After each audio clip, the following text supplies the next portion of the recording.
Good morning, ladies and gentlemen. Thank you for waiting and welcome to the conference call on the year results 2016 of the Volksbank, hosted by Maurice Oostendorp, CEO of the Volksbank.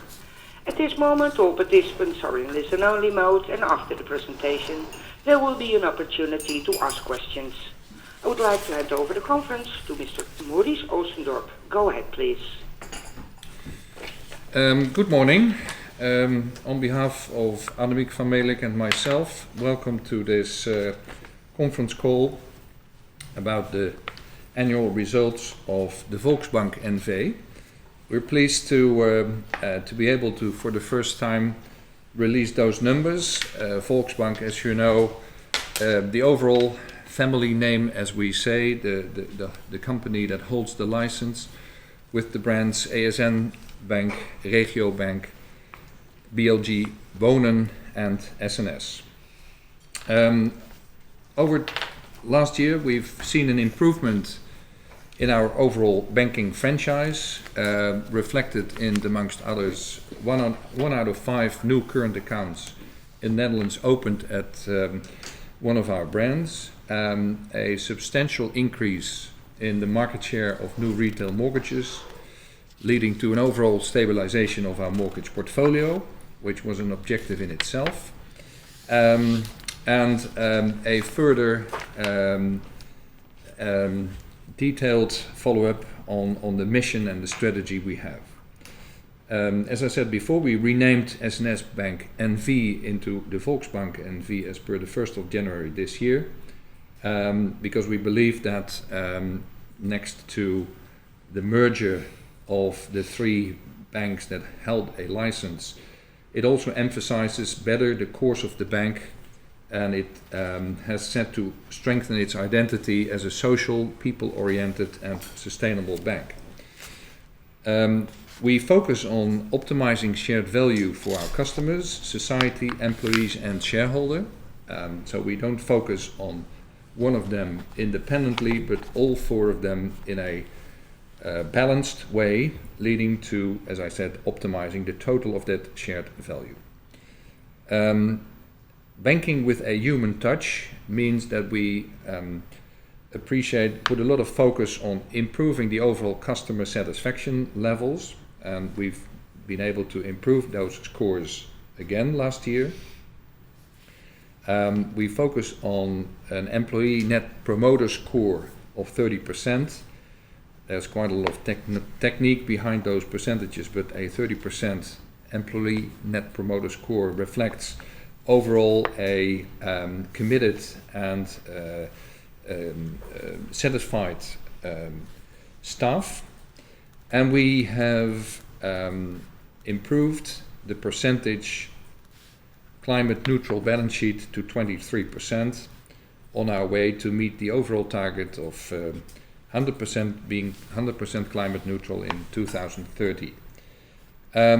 We welcomed 136,000 new current account customers, net growth 88,000 plus 7%. And as I said, we've seen a sharp increase in the new retail mortgage production, leading to a market share in that new retail mortgage market of 5.7% and stabilizing the overall portfolio around 45 billion. Saving balances, small decrease to 37 billion and a slightly lower market share. I will explain a little bit more later what that is. Good level of profitability. Annemiek will go into those details later on. Strong balance sheet, good return, and a proposal to our shareholder to increase the dividend in line with the dividend policy we have agreed with them, from 100 million to 135 million.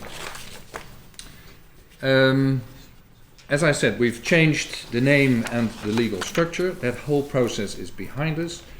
We now have 1 bank license, 1 balance sheet, which is managed from an integrated point of view out of the total, and 4 individual brands working on that bank license of the Volksbank NV. And the brands are each focusing on their own client base and positioning that brand in their own way. They're distinctive brands, but all ran from one platform. Our mission is, as I said before, banking with a human touch. We optimize the shared value by creating benefits, economic benefits for our clients, by taking responsibility for society, providing meaning for our employees, and achieving adequate returns for shareholders. Each of them are equally important, and we balance the different values and optimize the total. Of course, we need to translate that into strategic priorities, and we've defined 3. We strengthen our social identity, we further simplify and enhance the efficiency of our business operations, and we continue to develop towards a flexible organization that innovates as a smart adapter. What do we mean by those priorities? As far as strengthening our social identity, we focus on sustainability and financial resilience of customers, and we tighten brand positioning and continue to develop customer propositions in line with that. To further simplify and enhance the efficiency of our business operations, we executed a value chain analysis last year that focused on customer needs and the most cost-effective way to meet them.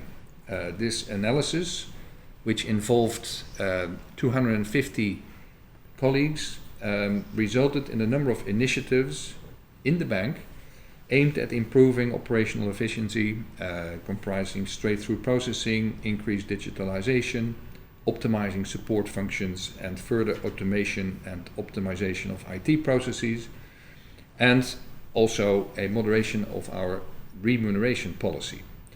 Those plans, as we add them all up in what we call a bottom-up process, leads to an approximately 900 reduction of full-time equivalent by 2020.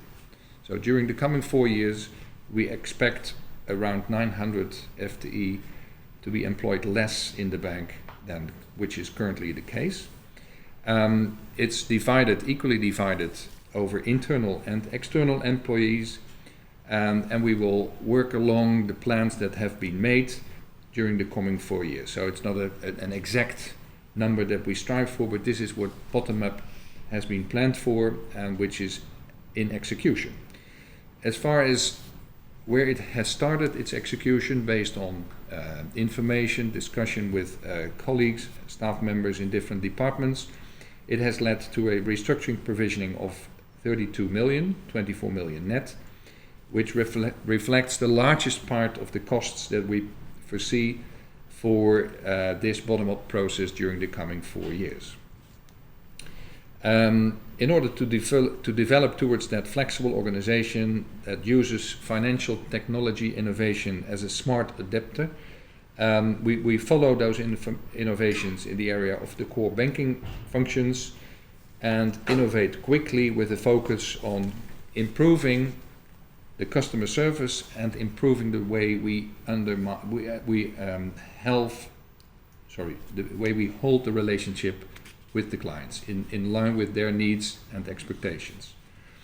We opt for an open innovation process with multidisciplinary external cooperation and partnering. What we want to do is to further translate our mission and ambition into long-term objectives. Some of them are not new, and some of them are new, and some of them are in development.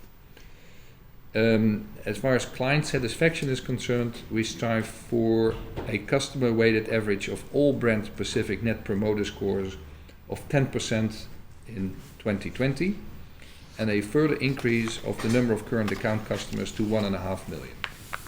Climate neutral balance sheet, 100% in 2030, which means 45% in 2020. And we aim to contribute to an increase in the number of our clients who are financially resilient. In order to translate that ambition into a target, we're developing a metric to measure this aspect. We will develop this metric in close cooperation with clients and organizations who represent either consumers or who advise government on how people can become more financially resilient. We're working with them and with our clients to develop that metric, and we expect to announce that metric towards the end of the year. And then we are really going to translate our ambition to advise clients in a way to become more financially resilient and translate it into concrete objectives and measurable targets. We strive for engaged and committed employees. We are working on individual scores on those, but for the time being it reflects itself in a employee net promoter score ambition 40% in 2020. Return on equity 8%, in line with the overall philosophy of shared value. We believe that 8% for a bank which is conservatively financed in terms of capital ratios, which runs a low risk profile, which renders services to clients in the standard banking products, should strive for an overall return on equity of around 8%, and that's the target we've set ourselves.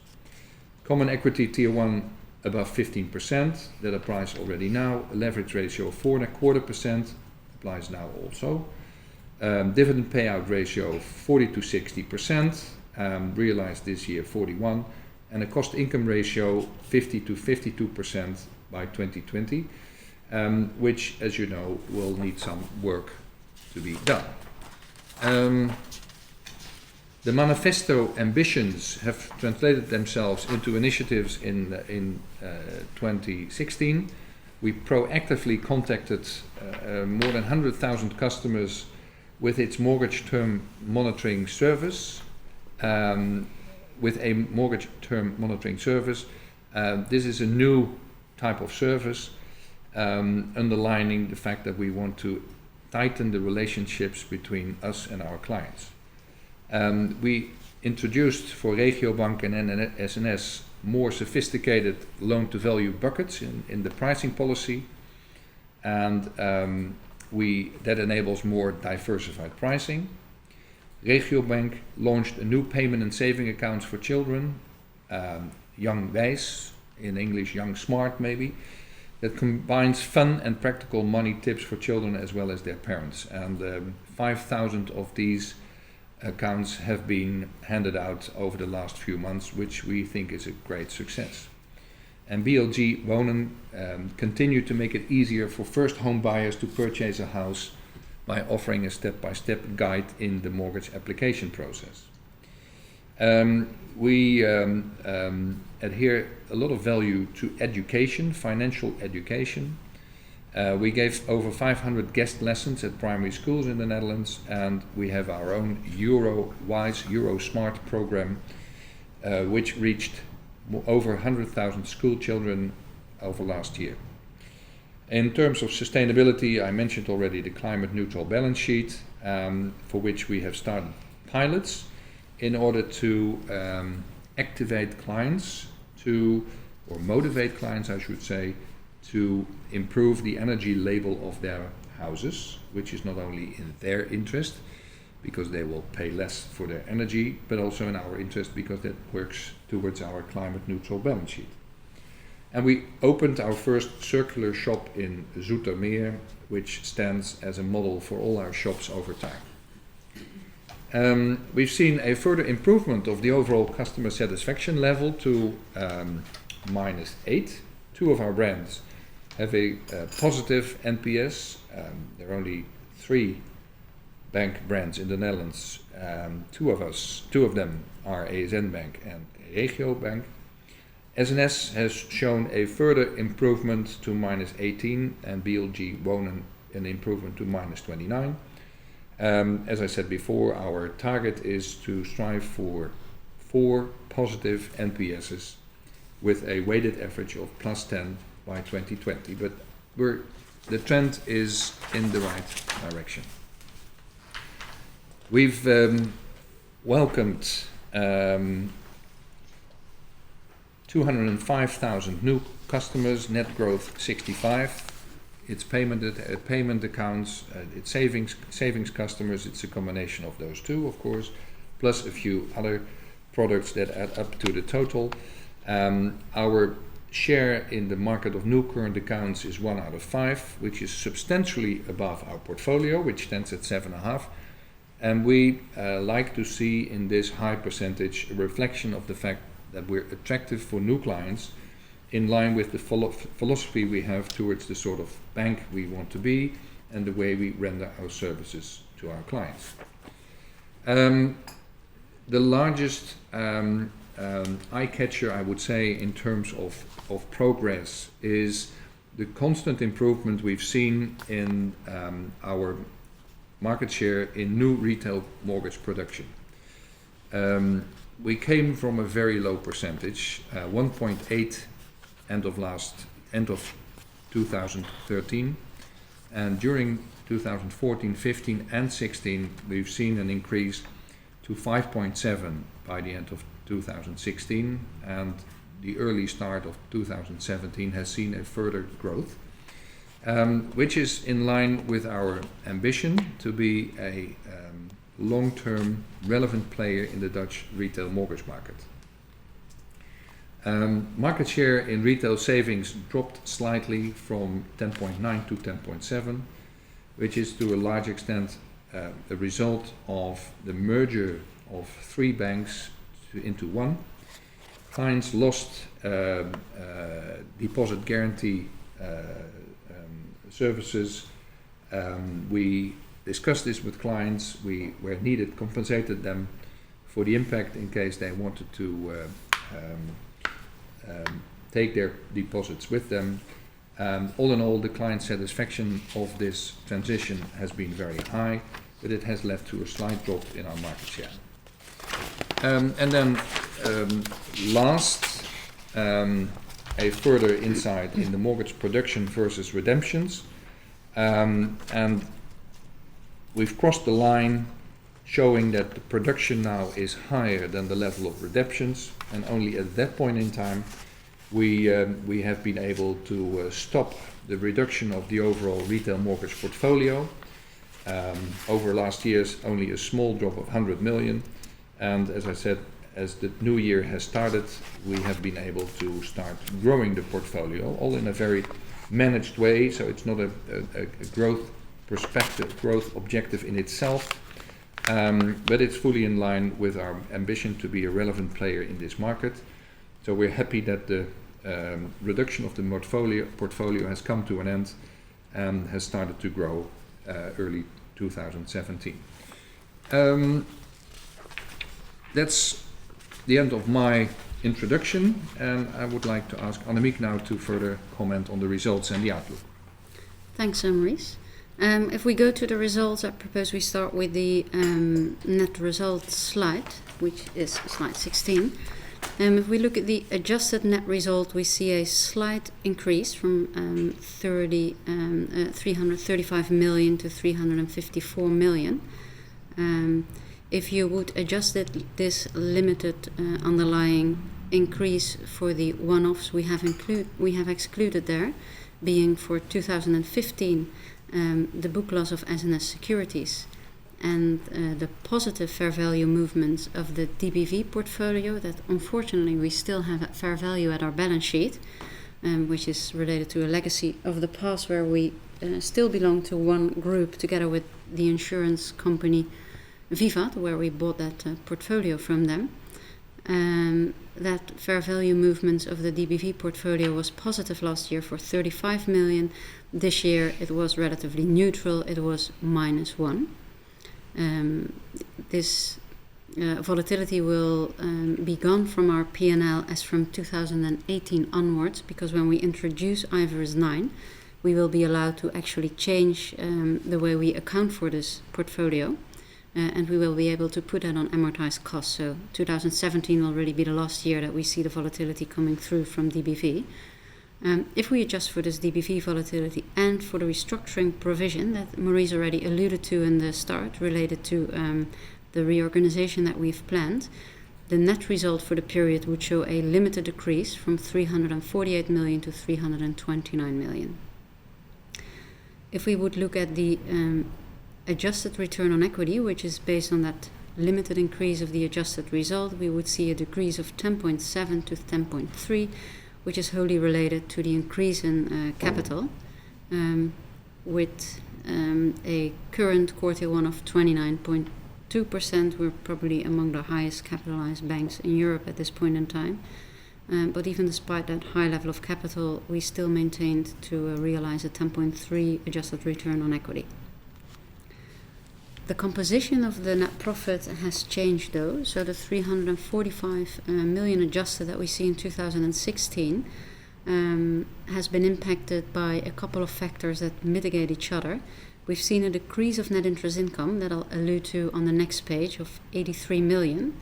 We've seen, as have other banks, an increase in levies of 31 million, and that decrease of NII and increase of levies got more than compensated by a release of provisioning, predominantly related to our retail mortgage portfolio, where we this year booked a release of 68 million, and it was also partly mitigated, albeit at a smaller extent, to the increase in fee and investment income. If we go to the next page and dive a bit more into the total income, we see there that the adjusted total income, where we have again adjusted for the fair value movements of the DBV portfolio, we've seen a decrease of 70 million from 1,078,000,000 to 1,008,000,000. That decrease predominantly came from the decrease in net interest income, which we've seen decreasing by 83 million from 994 to 911. I would say that there are probably three main reasons for this decrease. One is the lower interest that we've received on our mortgages, the lower interest income, which was related to the decline in average income that we've witnessed during the course of 2016. This is to a large extent related to the large number of renewals that we've seen occurring, being 8.5 billion of our book of around 45 billion, which is one related to regular renewals. SNS had a relative growing position in 2005 to 2007. On a relative basis, a large part of our book comes from that period. Those are mortgages that were that had a period of 10 years and that have come up for renewal in 2015, but also 2016, and to some extent will also come up for renewal in 2017. So there's a large part of regular renewals. In addition, we've seen a large part of early renewals, which is partly driven by clients themselves asking for it. Given the low interest rate environment, they've been actively seeking to renew their interest rate and discuss about the payment penalty related to that. But we've also proactively, as Maurice already alluded to, contacted our clients, specifically at the SNS label, to see whether there would be a more appropriate mortgage construction for them. We've contacted over 100,000 clients, and some of them have indeed chosen to early renew their mortgage. If we do such an early renewal, the prepayment penalty can either be paid in cash or it can be averaged out over the new mortgage contractual term. In both cases, we don't account for that penalty immediately, but we amortize it over the years. Now, in total, those renewals, regular plus early renewals, led to 8.5 billion renewing.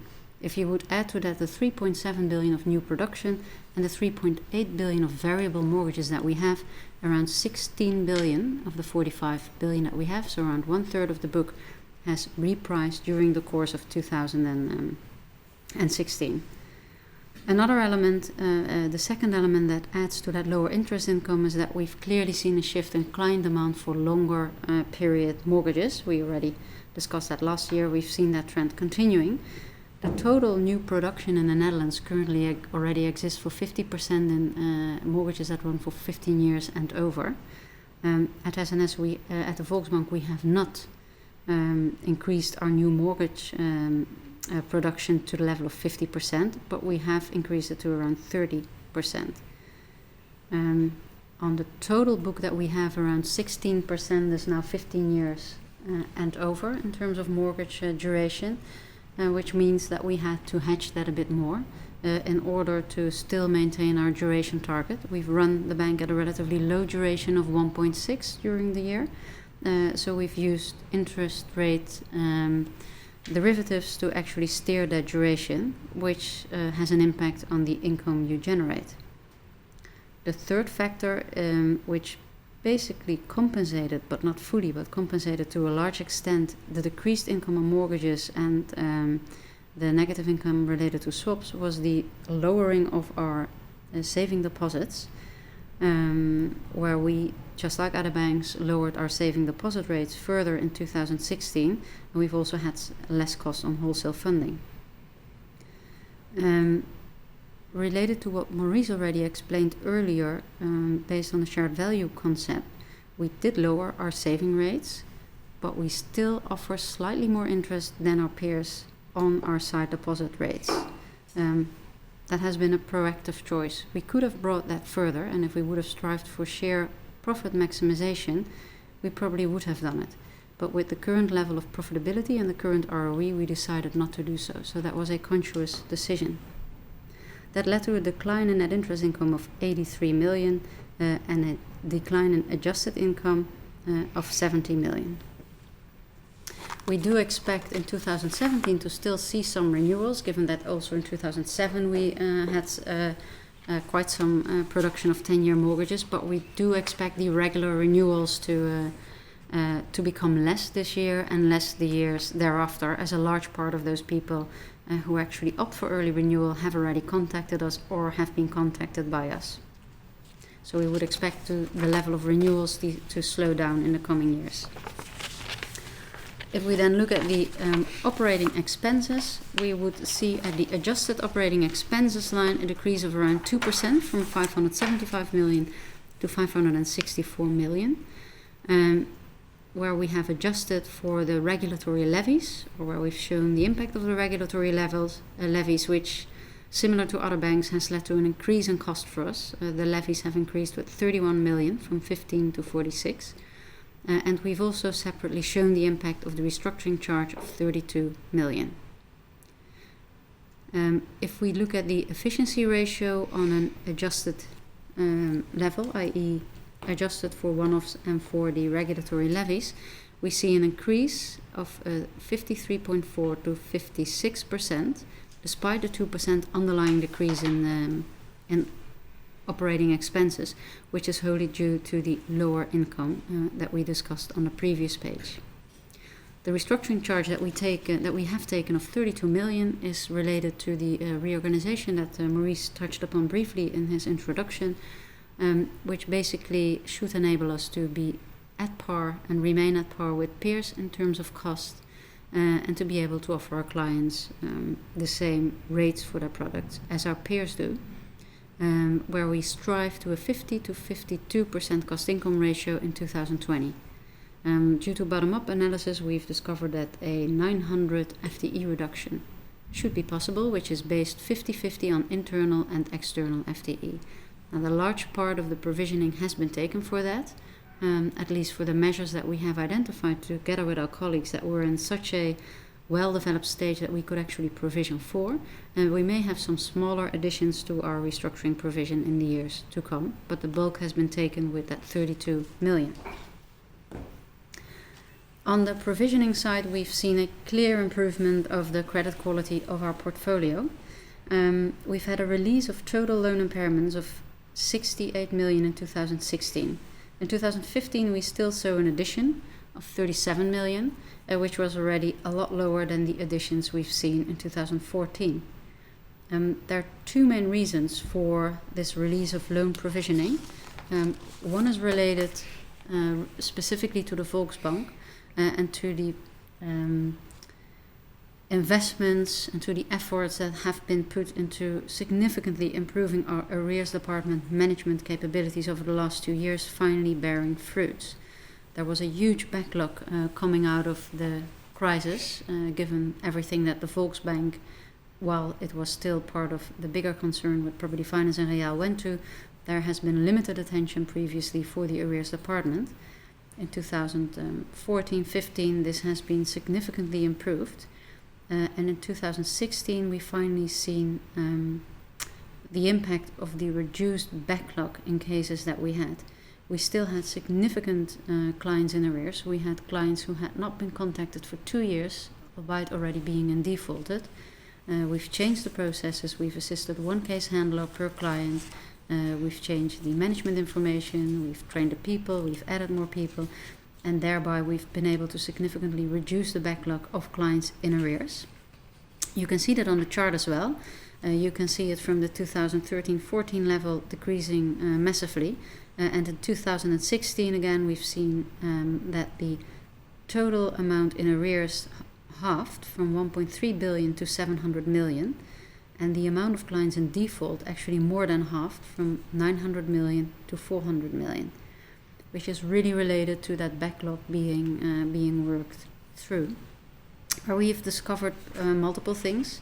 Some clients that had not been contacted in the past were relatively easily capable to fulfill their arrears. And in the cases where that was not the case and where an actually house sale took place, the loss that we incurred on those houses or on that mortgages were significantly less than we had originally provisioned for.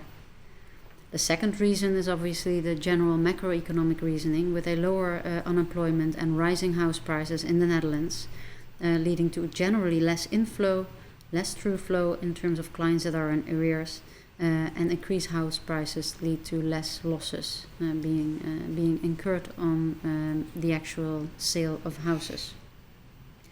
All in all, we can now say that we've improved the quality of the retail portfolio, having reduced the backlog that we carried with us from the past. We do, however, don't expect these releases to continue in the future, and we expect to return to a normal provisioning state where we would have additions rather than releases in the futures. Be it that at the current macroeconomic environment, we expect them to be modest in the intermediate term.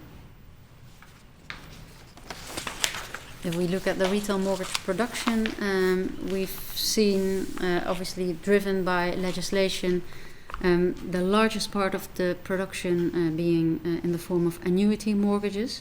We still see interest-only mortgages. We're not the only bank. It's typical to still see those, and they predominantly relate to pre-2013 mortgages, where the legal framework allows people to carry and continue to enjoy the fiscal benefits of their interest-only mortgage if they move house. They are still entitled to 100% of the fiscal benefits of an interest-only mortgage if that contains a mortgage, if they had a mortgage before 2013.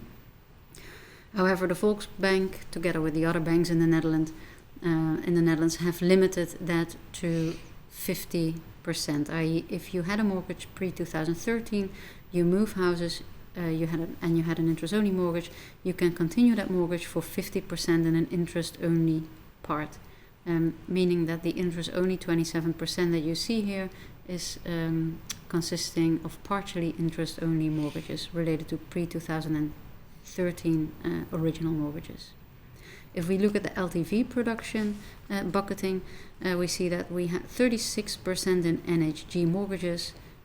We still had part of the mortgages being at an LTV of over 100%, 27% to be precise. That predominantly relates to specifically the starter group at mortgage owners, where in general the legislation still allows people to mortgage up to 102%. If they add some sustainable measures to increase the energy sustainability level of their house, then they can go even a bit higher. So the over 100% here aren't high LTVs in the case that it would be more than 110%. It's typically related to the 102% that's currently still allowed to be taken out. We've seen in terms of new production in general in the Dutch market that around 50% is currently done in the longer durations, i.e. 15 years or longer.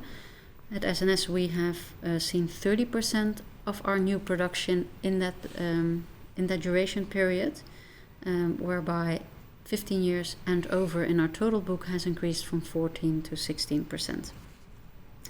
On a division by brand basis of the new production, we see that around 52% has been done through our own franchise organization, being SNS and being Regiobank, and around 48% has been done through our independent intermediary network, BLG. The capital ratios, are high. At 29.2%, we currently run the bank at a really high Core Tier 1 ratio. It's significantly above our internal target of 15%. It's also above the SREP target that we have, which is fully phased in 11%. What we have previously discussed also with our shareholder is that until there is more clarity on the impact of Basel IV and other related capital regulations, we keep those levels intact. Despite the high level of capital, we still make a decent return on the business, and until we have more clarity, we keep these levels intact. We do hand out dividend conform our policy that has been agreed with our shareholder, which basically goes back to the amount that SNS Bank at that time was transferred to within NLFI, being 2.7 billion. On that 2.7 billion, our shareholder would welcome a 5% dividend yield, and that 5% increases gradually with GDP developments in the Netherlands, where we've said that we would strive for a payout ratio between 40 and 60%.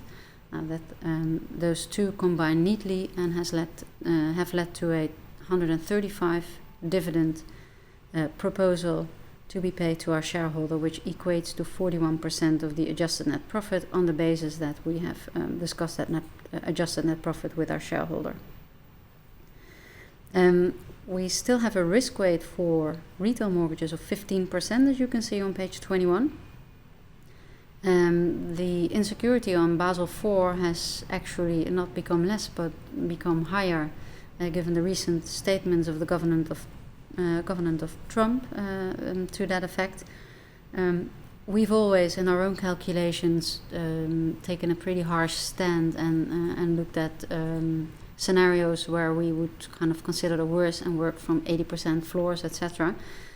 Even in those worst case scenarios, with the current level of capital, we are sufficiently equipped to absorb such worst case scenario and still be above our own 15% Core Tier 1 target.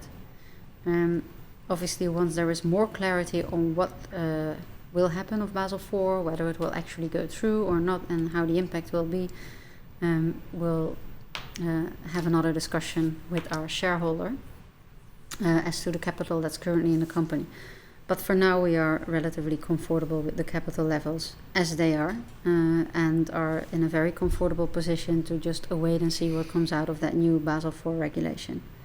On the leverage ratio, which used to be a bit harder for us to fulfill, given the business model with the low risk-weighted assets that we have, we're currently well above the 4% and our own 4.25%, and have a leverage ratio of 5.2% at the moment. Our SREP is shown on the next page, which on a fully phased in consists of 11% Core Tier 1 and a total capital requirement of 14.5%. Well, you've just seen our capital ratios on the page before, so we're well above those levels. If we look at the MREL on the next page, we have not yet received the MREL target from the SRB.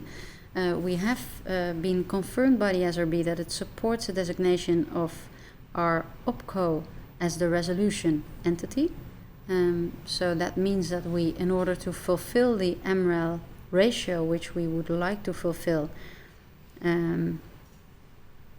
with senior resolution notes, non-preferred senior debt, that are junior to the other senior notes, it means that we can actually issue those notes when we will issue them from the OpCo, i.e. from the Volksbank NV level, which was the preferred route by us, as that's the rated entity. We don't have any credit ratings on the Holdco. If you would look at the MREL, it would be 8%. If you would also include the if you would include all eligible liabilities. If you would only look at the subordinated eligible liabilities, we would be at 6.1%, which again that we would hope to opt to 8%. Timing of that resolution notes will depend on when there is more clarity on regulation. From a documentation perspective, we're ready to go. We only have one Tier 2 outstanding, which we issued last year. Documentation-wise, that already fulfills all the requirements, but we're just awaiting regulatory clarity or more legislation clarity on that matter. On the funding and liquidity side, we still are well above the LCR and NSFR. They're both well above 100. We've seen a slight further decline in our loan to deposit to 104%. And we've been looking at doing some wholesale funding, which is a bit longer dated, i.e. a covered bond of 15 years, to match the increased appetite for long duration mortgages a bit more. In terms of outlook for 2017, we do expect interest income pressure to continue, although given the large amount of renewals that we've already seen in 2016 and that we've seen in 2015, we expect that pressure to be a bit less. We expect operating expenses, excluding regulatory levies and restructuring charges, to be slightly lower or at the level of 2016. The first benefits of the reorganization that we're planning, the full benefits are expected in 2020. We will see some first benefits in 2017, but they'll be mitigated by some IT investments that we actually have to make in order to fulfill the data digitalization that is part of that cost reduction program. We expect the number of defaults to continue to decline, but as I've said before, we are now done with going through the backlog that we had from the previous years, and we've significantly improved the way our arrears department works. So we do not expect further releases of provisioning as we've seen this year. We expect to go to a normal addition to the provisionings in 2017, meaning that we don't have that windfall there anymore. All in all, we expect the net result in 2017 to be somewhat lower than the level that we've seen in 2016 for that reason. And then I'll hand it back to Maurice to conclude, or we can just go straight into Q&A. We'll go straight into Q&A.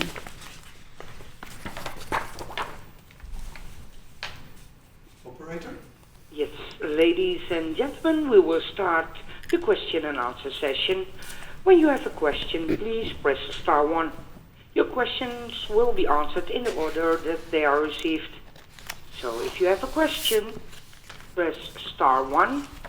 The first question is coming up from Mr. Benoit Petrarque, Kepler Cheuvreux. Go ahead, please, sir. Yes, good morning, everybody. Couple of questions on my side. The first one will be on the return on equity target of 8%. It's quite unusual to have a target which is below the realized level of, you have 9.6, I think, in 16. So do you just anticipate impairments to normalize around maybe 10, 15 bips, and therefore your return on equity to quickly go back towards the 8-9%? And I was trying also to understand how much net profit you are targeting. So what is implied by the 8%? I made some calculations. It looks like you are around the 300 million adjusted, but I just wanted to cross-check that with you. And the fact that you are targeting 8%, which is relatively unchallenging, let's say, does that mean you will be more aggressive on volumes and accept lower margins going forward on new business? That's the first question. Second question was linked to the NII trend. I think you mentioned some drag from renewals, and I was a bit surprised by the fact that the renewals of the kind of vintage 2005 until 2007 have been kind of a negative drag on NII. I think other banks have been mentioning more positive repricing from renewals. Just wanted you to clarify this. And then on Basel IV, there's a lot of stuff going on, obviously, but it looks like Basel is still discussing an output floor. What would that mean for you, an implementation of an output floor at a down of 70% level? What type of impact you expect on CET1 ratio? Thank you very much. Okay, thank you for your questions.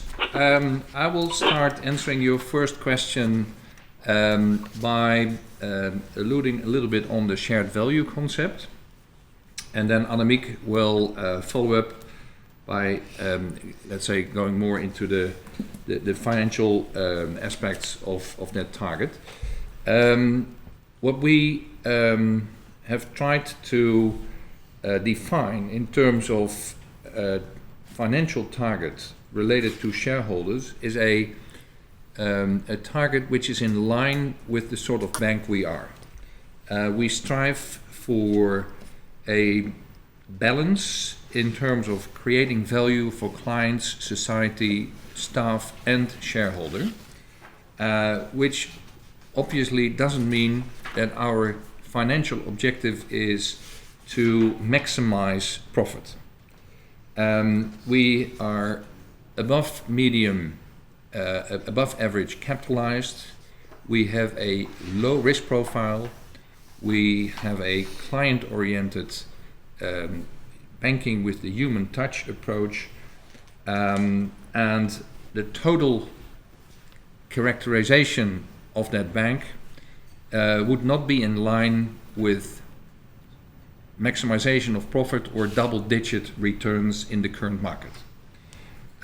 So that reflects the underlying reasoning for 8%. Of course, that doesn't mean that we should be complacent. And it doesn't mean that we just set a lower target than what we are currently have seen. And by setting this target, we've also looked at the way we expect the coming years, in general, the market characteristics will develop. We've seen pressure on our net interest income, and hopefully at a slightly lower level, but we expect that to continue. We have to adjust our customer base in order to reduce the efficiency ratio, for which we have plans in place.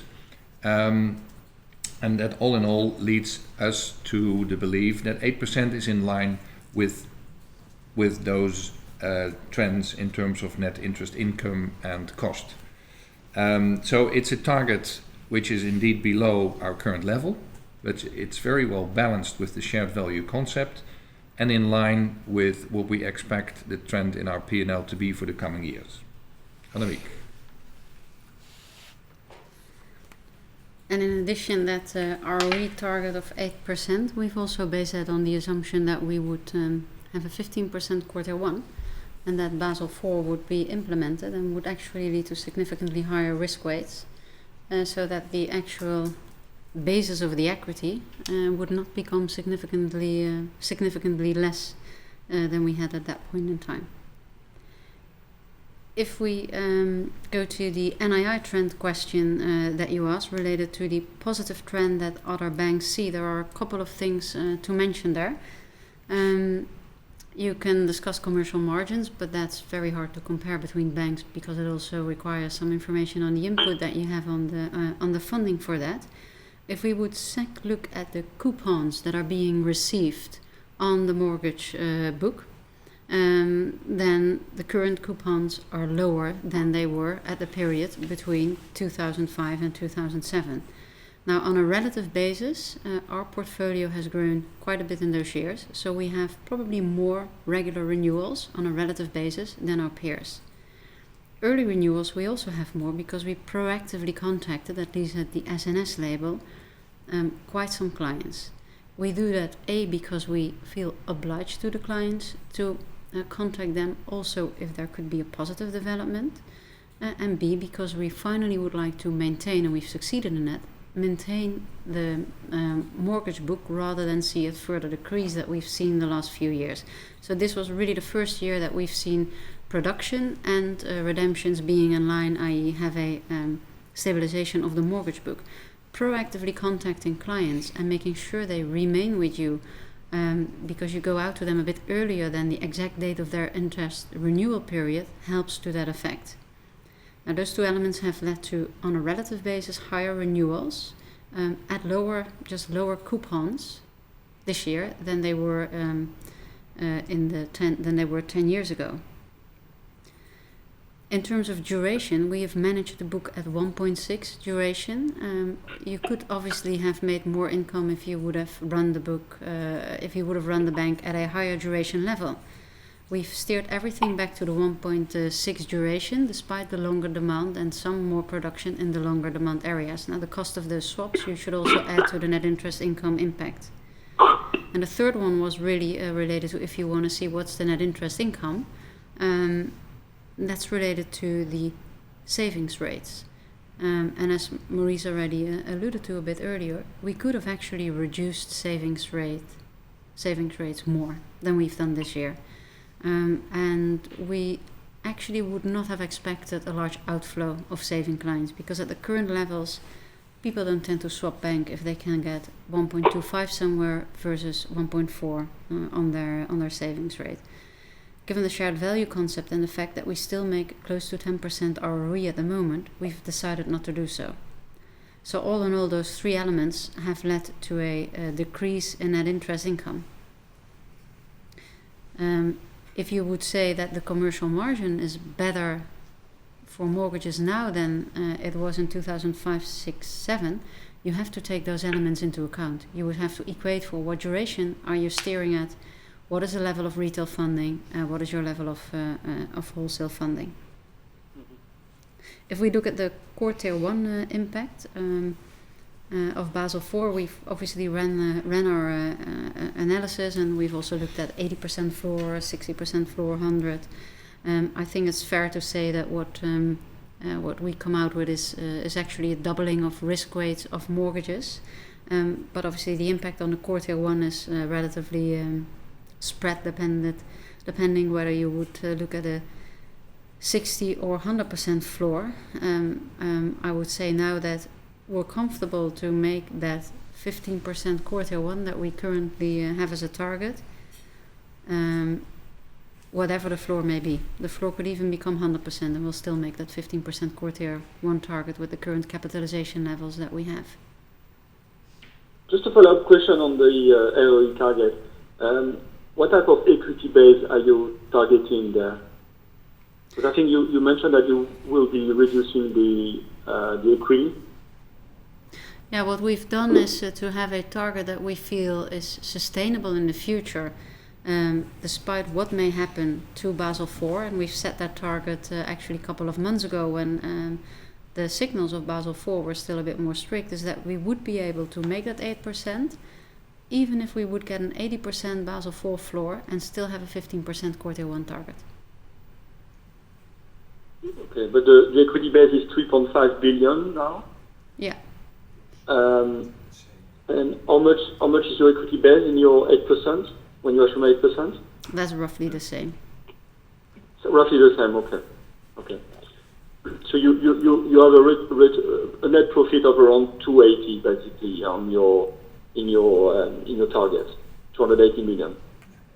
All right. If you do the 8% on that figure, then that's where you come out. Okay. Cool. Thank you very much. The next question is from Mr. Marcel Ruben, Credit Suisse. Go ahead, please. Yes, good morning. Thank you for taking my questions. I have three, if I may. The first one is on mortgages. Can you just give some comments on the margins on the front book, especially given the fact that consumers prefer more longer terms, which is also the same area that the pension funds and insurance companies are active in? The second one is on the upcoming elections. Do you see any risks from that, especially from majority of the left-wing parties, albeit the smaller ones, they have proposals for higher capital requirements and bank levies? How do you see that risk evolving? And the third one is on your objectives. I just want to reconfirm that those objectives on capital, dividend, and return do implement or do assume Basel IV RWA inflation. And then just real quick on the capital, it seems that the 15% target is a little bit high compared to peers, or what I've seen so far, given your SREP requirement of 11%. I know the management buffer and the Pillar 2 guidance is in there, but can you just give a little bit more color on the 15%? Thank you. I start with the elections. As a Dutch passport holder, we're all interested in the outcome of the elections, but as a bank, we just take it as a given. And we don't see any serious risk in any outcome of the elections. Our shares are held by NLFI. We will be involved, like we've been in the past, in working on their advice towards the Minister of Finance jointly. The Minister of Finance will propose to Parliament what his views are in terms of our long-term future. And again, we take it as a given. For us, the most important thing is to develop the bank along the lines of what we think will distinct ourselves from our competitors. The more successful we do that, the more satisfied clients we have, the more clients we have, the stronger our influence will be in moving towards a future with shareholders that are attracted to the sort of bank we are. And we don't see a serious risk in the outcome of the elections as far as that process is concerned. So that's the easy question I answer first, and then I leave it to Annemiek for the more challenging ones on the margins and the capital objectives. Well, if we look at margins on mortgages, we don't disclose the internal mortgages that we have, but if you just abstract for operational costs and funding costs, etc., that banks may differ in, and you would just look at the spread, for instance, between a NHG mortgage, say 90% LTV with the 10-year swap, then last year that spread would have been 140 basis points. This year it's 117 basis points. So currently, or year end, you would have between a 10-year mortgage, NHG covered, 10-year swap rate, you would have around 170 bips in spread, which is actually a reduction versus the 140 bips in spread that you had. If you would do the same for a 15 years mortgage, that spread of 170 bips, that would actually be lower. So spreads on that longer end are a bit lower. It's predominantly because the competition on pricing on that longer end is a bit more fierce.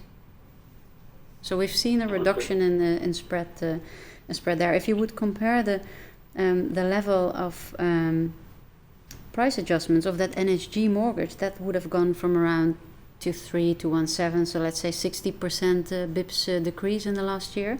And if you would just look at the swap 10-year decrease, that I believe has been around 37 to 40 bips. So actually the prices of mortgages have come down a bit more than the actual swap rates that we've seen. Just to give a bit of an indication there. Your point related to quartile 1, it's a fair point. 15% is a high quartile 1 if you compare it to our 11% SREP ratio.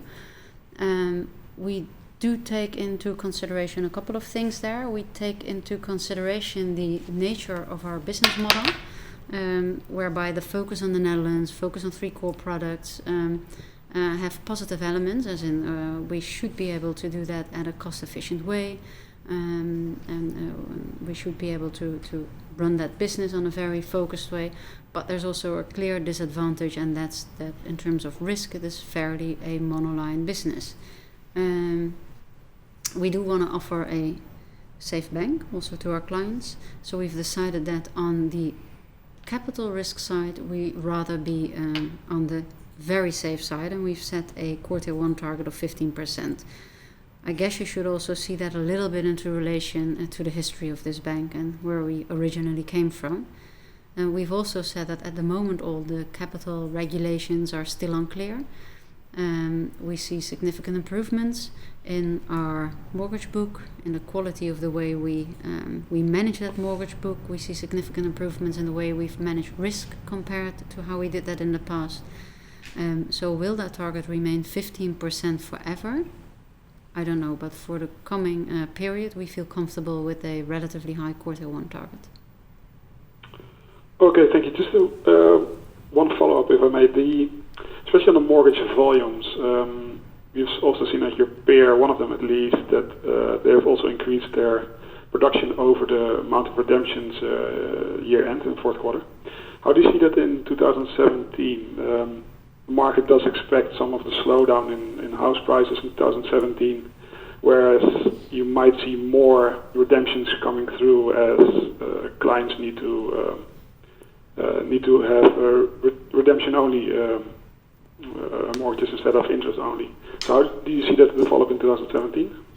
Yeah, that obviously we'll see the fact that of the current production in the last couple of years is all redeeming. We'll see that gradually come through. I would say that for our specific book, given that we've just had quite some redemptions over the last couple of years, and we're still in the upgoing mode in terms of new production, which is not only related to the way the market is developing, but it's also related to us having to get back on our feet and making sure that the service centers that produce all the mortgages, our back offices, our mid offices, that they have sufficient people to deal with all the requests that we get.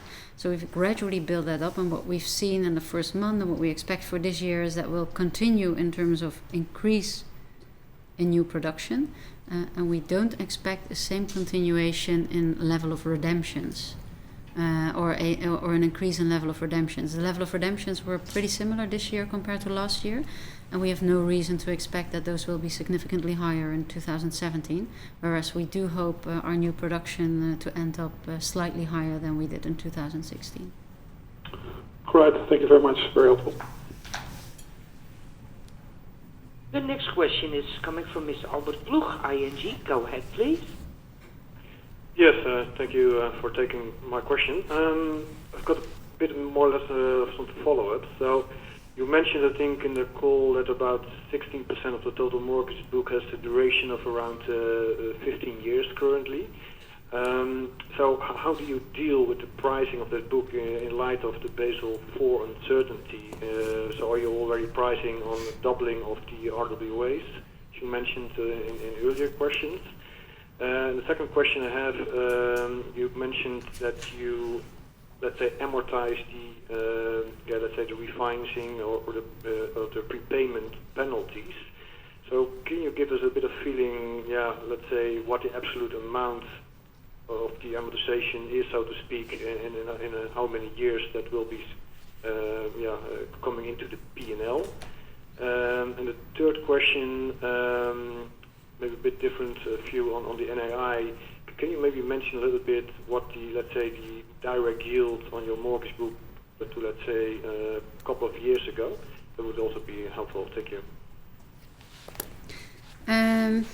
In terms of pricing and incorporating Basel IV pricing into the longer durations, there are really two things. Can you, if you would like to, can you price it into your products, and will you still be able to do production given the current competitive landscape that we see? I would say there that the answer is probably no, given the fierce competition that you see from insurers and that you see from pension funds there. If I look at our own capitalization, with the current levels of capitalization that we have, we don't expect that levels of capitalization to have to increase if the risk weights of mortgages go up. We already carry that significant amount of capitalization on our balance sheet at this point in time. We do have installed caps on the amount of longer duration production that we can do, because obviously from a protection of our equity and sensitivity scenarios and risk scenarios, there is a limited amount that you would actually like to get in your book from those longer period durations.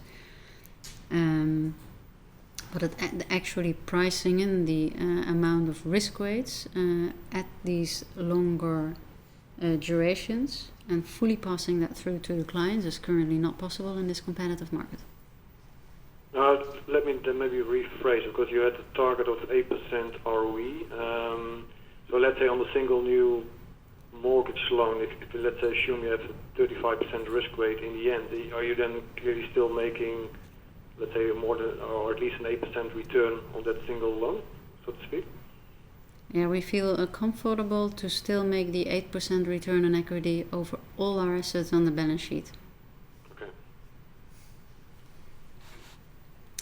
And then you ask about the prepayment penalties. If someone chooses to either prepay it in cash or chooses for interest rate averaging, both prepayment penalties are amortized over the new contractually agreed duration of the mortgage, which let's say that's typically now in this market between 10 and 20 years. So you will see smaller amounts related to that coming through our P&L for the next 10 to 20 years, but they're on a yearly basis they're relatively small amounts. And why did you choose for this mechanism? I think not all banks do the same. I've noticed. Well, we went there last year, and the way we discussed it with our auditor at that point in time, the same as I believe most of the other banks, we concluded that this was the proper way of accounting for it. And there is a difference if someone renews its mortgage, his or her mortgage, but remains in the house, versus obviously if you would just have an early redemption of the mortgage, and that mortgage would go entirely. If someone chooses to leave the Volksbank with his or her mortgage, then you take the immediate prepayment penalty. Yeah. Okay. You also ask about the yields on the mortgage book, and therefore I refer to the question that was just asked by Credit Suisse, where we currently see that on a 10 years difference between the swap and an NHD. There's currently around 117 basis point spread on mortgages. Okay, thank you very much.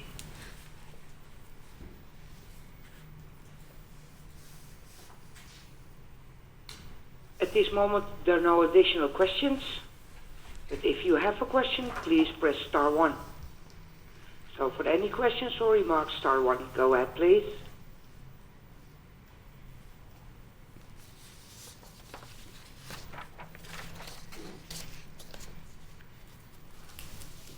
Okay. Sorry, sir. Okay. There's one additional question coming up from Mr. Marcel Ruben, Credit Suisse. Go ahead, please.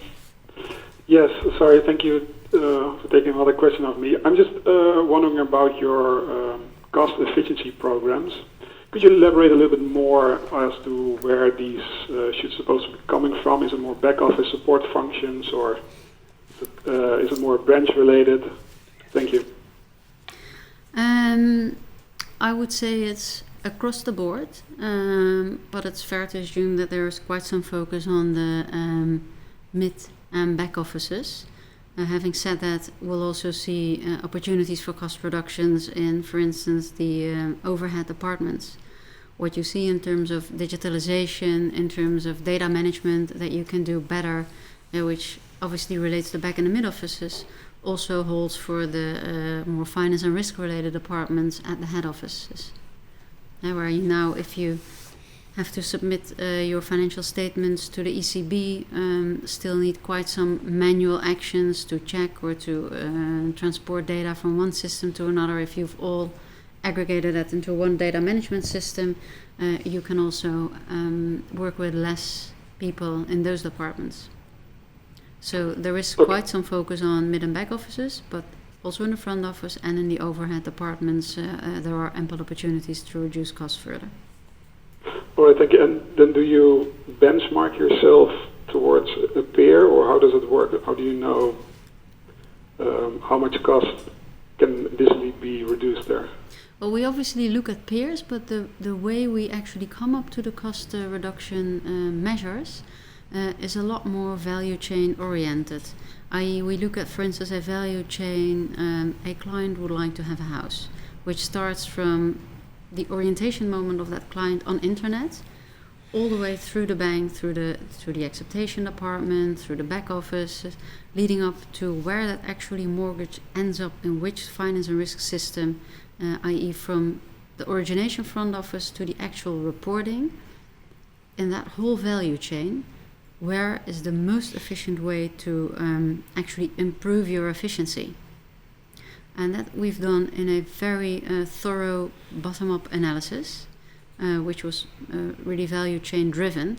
Now, obviously, we have compared what came out of those analyses. If you aggregate everything onto top level, whether it falls within the framework that we've set, where we would like to move to a cost efficiency ratio of 50 to 52%.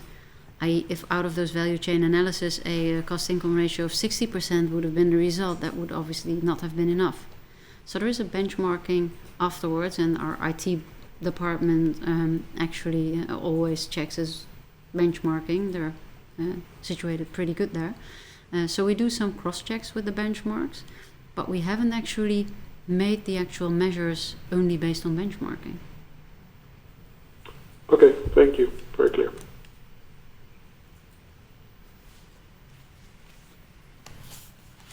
There are no further questions at this moment, sir. Please continue.